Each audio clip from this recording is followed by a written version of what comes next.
అయినా మన దగ్గర డబ్బులున్నాయని చెప్పి ఊర్లో అందరికీ అప్పులిస్తూ ఉంటే వాళ్ళు మనకి తిరిగి ఇస్తారో లేదో తెలీదండి. ఉన్న డబ్బులతో మంచిగా సరుకుల షాప్ పెట్టుకుందాం.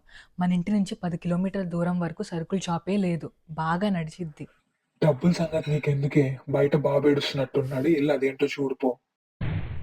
సేవింగ్స్ అంతా తీసుకెళ్ళి స్టాక్స్‌లో పెట్టడం ఎందుకు? కొన్ని స్టాక్స్ కొను. మిగతావి గోల్డ్, క్రిప్టో కరెన్సీ మిగతాది అలా సేవింగ్స్‌లా ఉంచేసుకొని ఒక లంప్ సమ్ అమౌంట్ అయ్యాక హౌస్ కానీ, ప్లాట్ కానీ కొనుక్కోవచ్చు. కరెక్టేనే నువ్వు చెప్పింది. అలాగే చేద్దాం.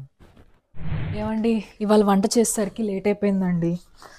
మీ బట్టలు మీరే ఐరన్ చేసేసుకోరా? నాకు స్కూల్‌కి లేట్ అవుతుంది. ఇల్లు, జాబు 2 మేనేజ్ చేసుకుంటా అంటేనేగా ఈ జాబ్‌కి ఒప్పుకుంది. ఇప్పుడొచ్చి అన్నీ నన్నే చేసుకోమంటే ఎలా? అయినా నువ్వు వెళ్ళే జాబ్‌కి లేట్‌గా ఎళ్ళినా ఏం కాదులే గానీ వచ్చి నా బట్టలు ఐరన్ చేసెళ్ళు. సరే. కాల్‌కి టైం అయిపోతుంది. బ్రేక్‌ఫాస్ట్ ఏమీ చేయలేదు. బ్రేక్‌ఫాస్టేగా నేను చేసేస్తానులే. నువ్వు నీ పని గాని. థ్యాంక్స్. తెలుసా ఇవాళ స్కూల్‌లో నాకు బెస్ట్ టీచర్ అవార్డ్ వచ్చింది. పిల్లలందరూ కేక్ కూడా కట్ చేయిచ్చారు. తీసుకోండి ఇదిగో కేక్ కూడా ఈ తెచ్చా. సోది తర్వాత చెప్దువులే గానీ ముందెళ్ళి టీ పట్టుకురా. నా తల పగిలిపోతుంది. సరే అండి. తెలుసా ఇవాళ ఆఫీస్‌లో నన్ను సీనియర్ రోల్‌కి ప్రమోట్ చేశారు. ప్లస్ 15% హైక్ కూడా ఇచ్చారు. కంగ్రాట్స్. పద అలా బయటికెళ్ళి సెలబ్రేట్ చేసుకుందాం. ఓకే. రెడీ అయ్యి వస్తా.